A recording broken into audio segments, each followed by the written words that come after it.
everybody, I'm Pia from Stitches and Scraps, and today I'm going to show you how to make this beautiful woven wall hanging.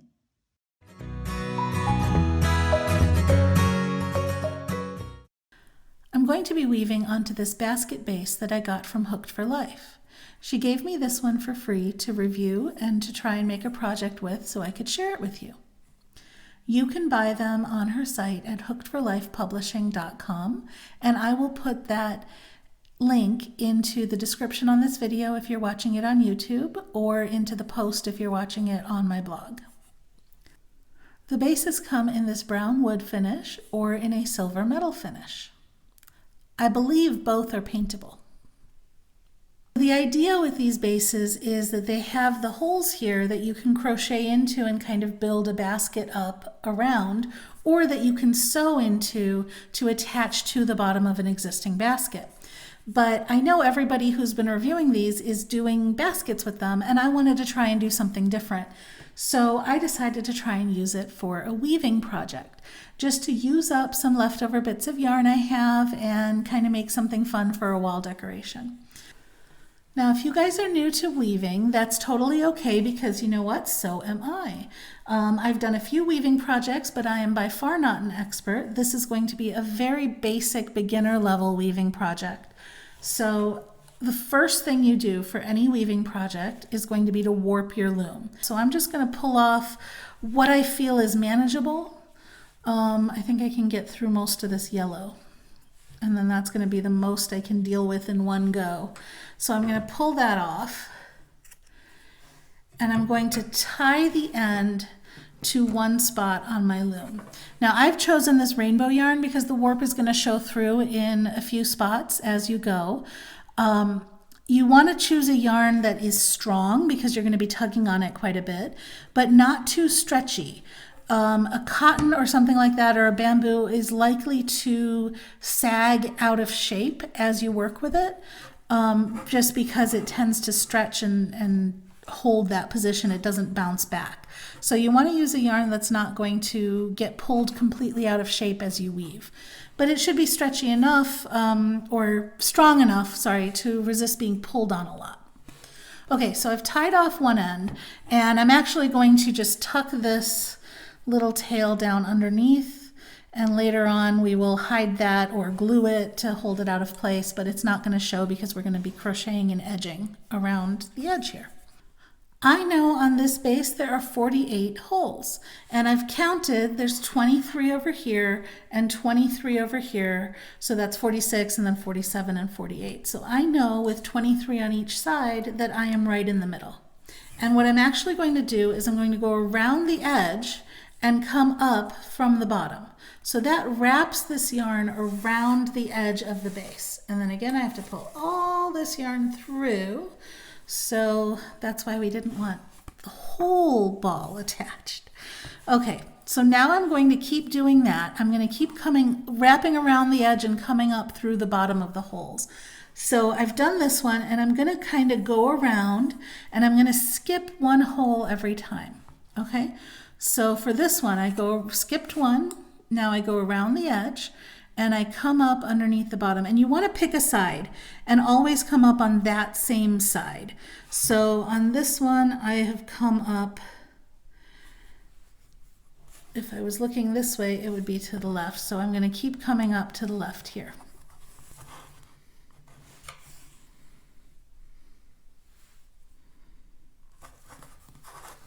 Okay. Now I come down, and you can see how I'm crossing over the middle. You want to cross over the middle with these.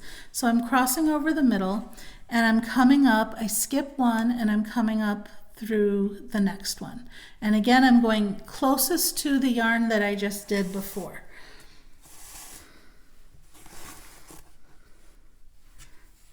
And by that I mean I didn't pull the needle up on this side of the yarn, I pulled the needle up on this side of the yarn.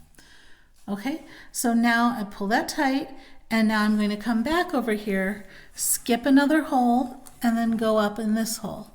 And again, not on this side, not on the side farthest from the yarn, but the side here closest to the yarn that I just did.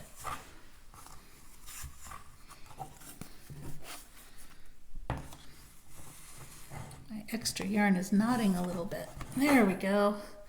Okay, pull it tight, turn it around, come on this one here. Again, I'm skipping one and going in to the left. Oops. And it doesn't matter which side you choose, you just have to be consistent on which side you're pulling it up to make it look nice. Okay, come back over here and come up on the left. And you can see I'm basically just crisscrossing back and forth and making a nice open diamond in the middle where all of the yarns are crossing. So then I come back here, pull it nice and tight, and pull it up through here.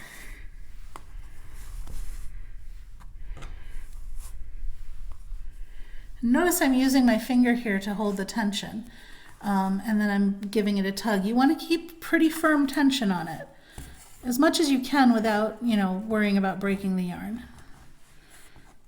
Whoops, I came up on the wrong side there. There we go. Now, if and when you run out of yarn doing this, you can tie it off and then tie on another piece, or just tie the new piece to the old piece, but be sure your knot is hidden in the back or at the edge so that it doesn't show in your weaving. I'm going to fast forward through the rest of this until I get to the end. Okay, I made it all the way around and I came up at the last spot before our starting knot. Now you'll notice all of these have two strands coming off of them, except for the starting line and this last line, right? We're going to fix that. We want to bunch this whole middle up into one solid ball. So what we're going to do is we're going to stick our needle basically from here, come around through the middle here, stick your needle in and pull this yarn all the way through to wrap, make sure you're catching all those threads and wrap them up into one big ball. Okay, see that? Now I got a nice tight center, and in fact I should bring this on this side here. I've got a nice tight center. Everything's all wrapped together. And if I wanted to, I could go around one more time. You don't absolutely have to, but I like to. Go around one more time to really secure that nicely in the center. Okay? And then you come back to your starting point, and we're just going to take the yarn, instead of going over the top and bringing it back out to the top, we're just going to take it down through the bottom. Okay, and I'm going to go ahead and tie it to this starting tail that I had, and I'm pulling it tight. I'm making sure everything's nice and tight, and I'm going to tie it to this starting tail that we have. Now, pulling the center together like that will also help tighten all your other threads. So that's why I said it didn't matter if they were a little bit, you know, not as tight as they could be, because pulling them together helps to take out a little bit of that slack. There we go. Nice secure knot, and then I'm cutting this. And that will be hidden in the back, and our loom is warped. So now we can start weaving. You're going to cut another piece of thread as long as you want a handle. In the center, the thread goes farther because it's not going around as big of a circle. So, and we're going to start in the center. So I'm cutting a fairly small thread to start. And I'm just using scrap yarns. I've got an assortment of different scrap yarns to use here. Okay, so each of these warp threads can be a separate warp thread, but at the beginning, to get everything closer to the center, we're going to use them in pairs, okay? So first we start the yarn by, I want to weave in this direction because that's what's comfortable to me, so I'm going to start the yarn going in the opposite direction. And I like to start next to this loop so that I know that this is my first stitch. So I'm going to start in here and weave the yarn going this way, okay? This is just to bury the tail a little bit. It's kind of like back stitching in sewing. And you could even do more, but just a couple stitches is all you really need because the yarn will hold itself in there pretty well. And this can go, I'm going to tuck that under there. There we go. Okay. And then I pull that kind of tight make sure that end gets hidden in there. And now we're going to start weaving, and I am in line with my knot, so I know that that's the beginning of my round. And what I'm going to do, I'm going to go opposite how I wove in the tail. So you can see where right here, it's on top of this thread. I want to make sure I go under this thread. So I'm going over this one. There's 2 threads here. I'm going over that one and under this one, and then over this one, under this one, over that one. And you can pull through every few threads like that. And it's easier to stick your needle in and pull through up here, and then you just bring the yarn down to tighten it, okay? And then you keep going. So I'm over this one, under, over, under, over. You can see how my needle's gone woven in and out of several strands there.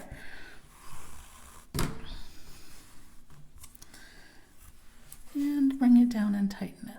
It doesn't look like much at the beginning, but very quickly you'll start to see a pattern forming and a nice design. Now there's one problem when we get around to the beginning, and that is that we have an even number of holes. So there are an even number of warp threads, which means that when we get back around to the beginning, we're going to be in the same position. And if we just kept going around, we would be doing the same thing over and over and over. And we want to alternate, right? We want, where we went under before, we want to go over the next time. So for the very first thread of the round, I'm actually going to split the 2 warps into 2 separate warp threads. So here, this is my very first one, and I know because that's where the knot is. Instead of going over this whole thing, now I'm going to go over just the first thread and see, I make sure they're straight. I don't want to twist it, okay? I go over the first thread and under the second thread. And that way, here, where I've gone under, here I'm now going over, okay? So under, over, and it's the same thing all the way around, but now you can see that the pattern has alternated. Like, look here. Here I'm going under, and last time I went over. So that's what you want to see. You want to make sure that you're alternating. And you just keep doing this until you're finished with this particular thread that you cut. Then you cut another thread, and I'll show you how to join it and go from there. So here I've made a mistake. Do you see where I totally missed the beginning of my round and I started going double on these? There's 2 things I could do here. See, this one is on top right next to that one that's on top. There's 2 things I could do. I could do a double round and just finish that off, because remember, this is about creativity, so do whatever you like. I could do a double round and finish that off and then do it correctly the next round, or I can take it back. And to take it back, you just undo what you did until you get to the point where you want to go. So see, I went under that one, I'm going back under that one, and then it should pull those right out. There we go. And I want to get back to here, so let's go all the way back to here. And now I've pulled out those stitches, and I can move on to doing it the way I wanted to, which is now under this one and over that one. Remember, I split this one, only this one, because it gives me an odd number of threads then.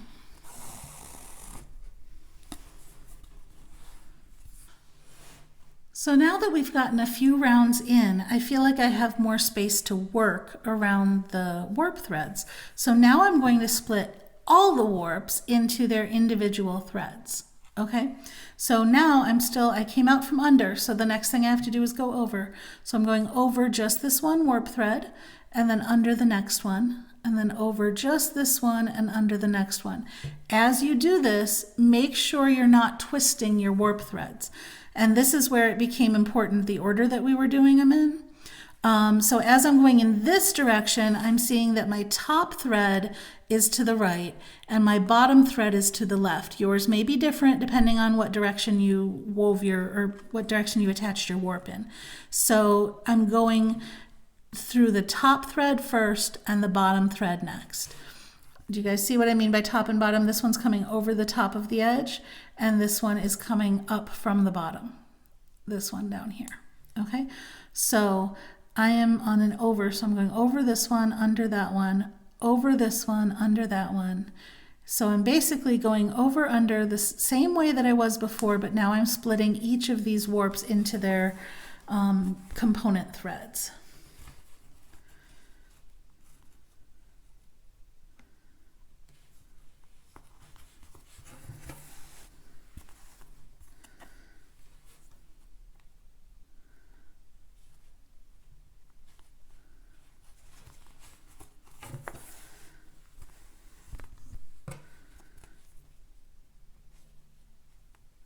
So I'm using a needle with a bent tip, and I find that very useful in helping to get underneath these threads, but you certainly can use a needle that's got a straight tip or whatever needle you're most comfortable with.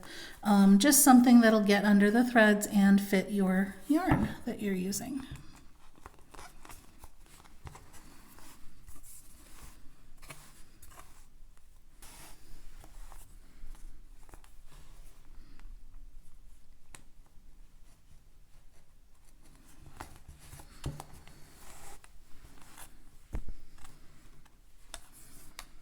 Okay, now here we have a problem, because remember, I have an even number of threads, and I got back to the beginning. If I go over this and under this one, well, the next one I would be going over, right? But that's the same as what I've got here. So, and I can't split it any further. So now what I'm going to do is combine them. Before we split them, now we're going to combine them. So I went under this one. I'm going to go under this one as well. Okay, and that's going to combine these two threads together and give me an odd number again. So I'm just when I get to the end, I do the same motion twice. Okay, so just right here, I've gone under and then under again. And then it sets me up to be able to do the alternating like I was before.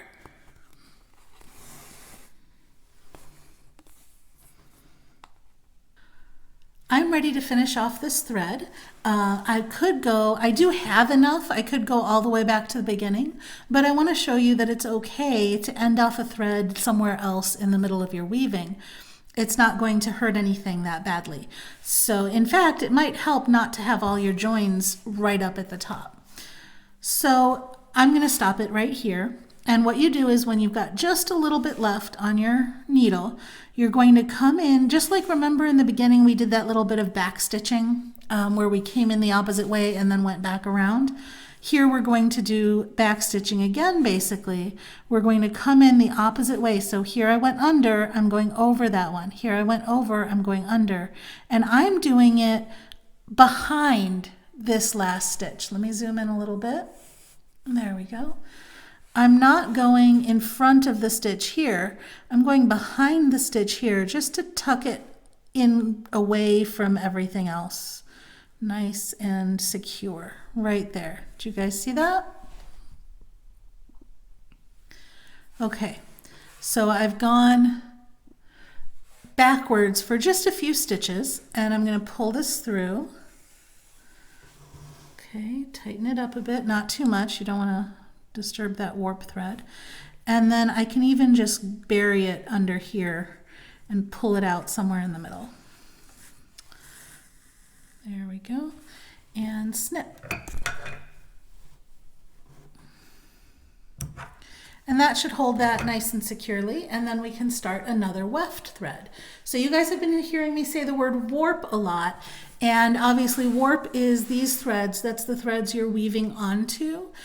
So we warped the loom with our warp thread, and we've been working into the warp threads.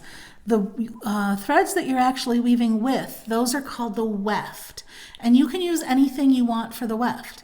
Anything that you can get in and out of these threads. So if you wanted to use ribbon, for example, you could do ribbon. If you can weave the ribbon in and out of these threads, you can use it for sure and just tuck the end in underneath, seal it with some glue if you want to, whatever you want to do, but you could use ribbon. I probably wouldn't use one this thick unless it was right at the edge, but you could. So you can use other things you can use. Let's see, you can use wool roving. or you could use, you know, thinner threads, thicker threads. You can use that loopy yarn, the yarn that has the loops in it, and then you'll get loops that hang off. So be creative, use whatever yarn you want. I think my next one, I think I want to go for something chunky because this is kind of flat.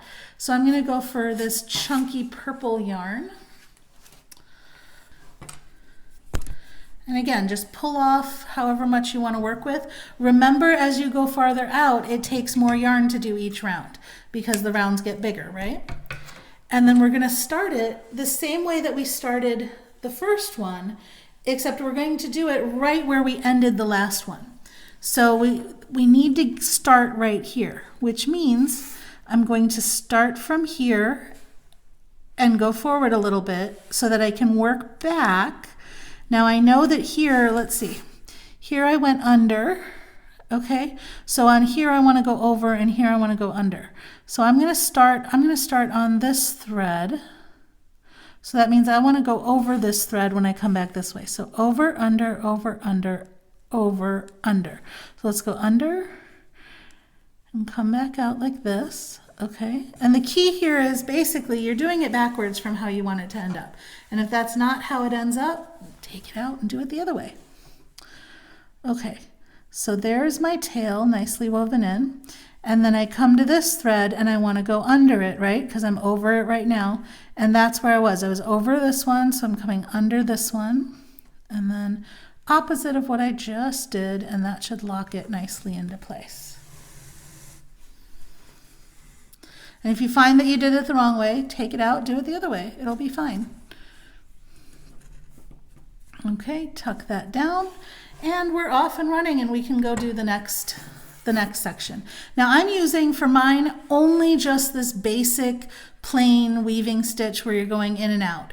If you know other weaving stitches, you want to incorporate other things, fringe, you know, that kind of stuff, go for it. Do whatever floats your boat. This is your project, and it's more about getting it set up and then just being creative with it. Now notice right here I'm back at the beginning of the row and I still have to go over these two together. So remember that.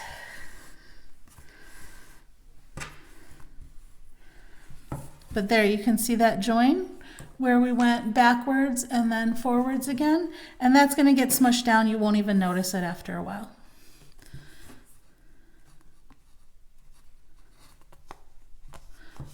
And I'm going to keep going for a few more colors. I changed yarns and decided I wanted to change textures as well. So I went back to what we started with right back in the beginning, where we were working under both warp threads coming out of any particular hole, working them together. Except, obviously, for the very first one, where you have to split it to give us an odd number of warp threads. So I'm just doing, and this goes much faster too, so if you want to break from the more detailed, smaller weave, you can do this looser weave. It's good for lighter yarns that you want to bulk them up a little bit, or just yarns that you want to show off more.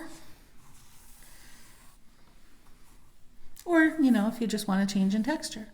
But I want to get back to the beginning and I'll show you that splitting motion again, and then I will keep doing this until I finish this color. Oops, sorry about that. Bumped the camera. All right, so I'm back to the beginning, and remember, just to make the pattern change, I have to split these two and treat them separately. And there we go. Now we're back to going under two at a time. I've gotten to the point where my stitches are right up against those open holes, so I'm going to call this done. One thing you'll notice is that when you start to get to the edge, it becomes nearly impossible to separate the warp threads coming out of each hole. So just go back to using them as one thread, you know, use the two threads together. I actually did that all the way from here. It makes the texture puffier when you do that. So you can see this one compared to this one, which was a much tighter weave. So I liked that for the edge. So anyway, I'm calling this done, and now I'm going to do one last round with a locking stitch where I make little tiny knots basically. So let me show you how to do that. I'm going to zoom in a little bit for this. There we go. So what I'm going to do is I'm going to hold the yarn off to the side, kind of like a loop, okay? Then I'm going to stick my hook in.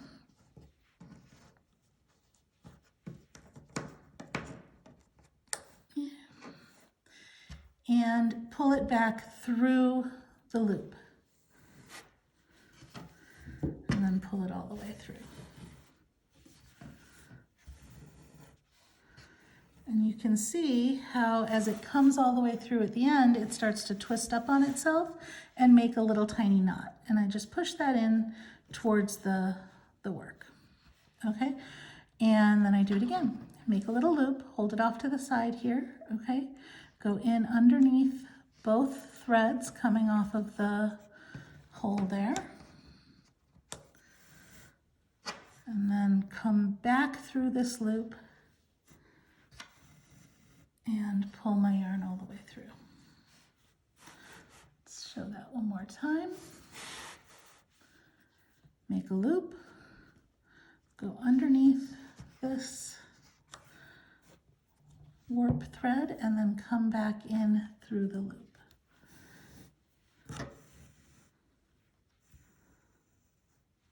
And notice when I do this, I'm holding the loop off to the side. I'm not going under it. I'm holding the loop off to the side and then making my stitch here. And then I come back in through the loop.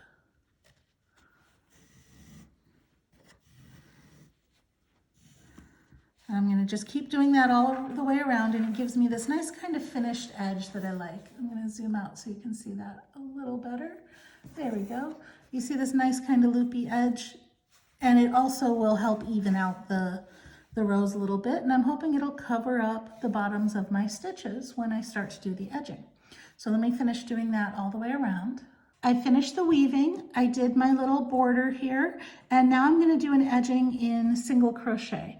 Basically, I'm going to do 2 single crochet in each hole.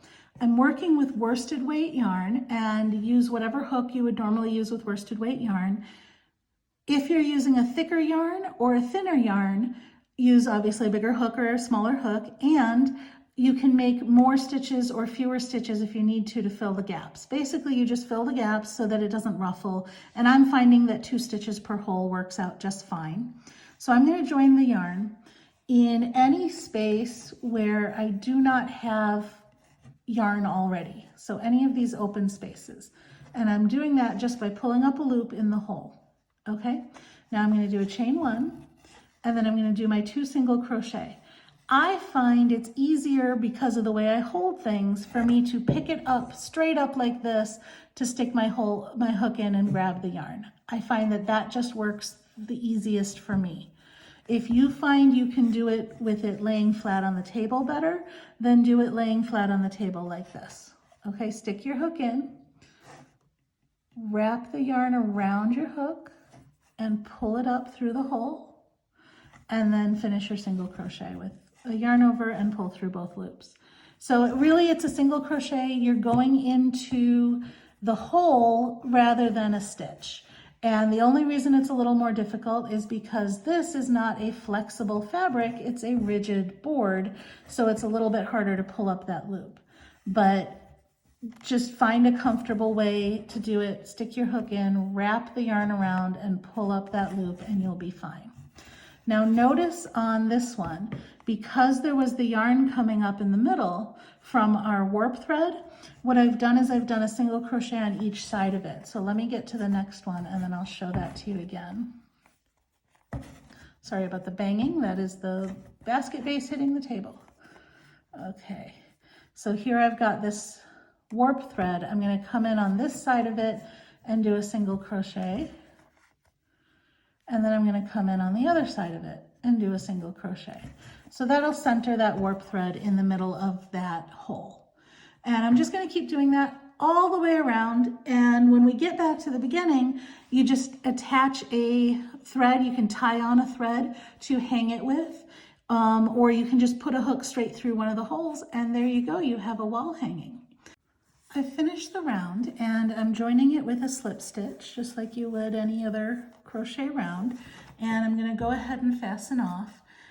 And I actually decided that what I'm going to do to hang it with and save me from weaving in ends is I'm going to take the starting end and the finishing end, and I'm going to tie those two together. Make sure they're nice and even. There we go. Tie those two together in a knot. And then we have a loop to hang it with.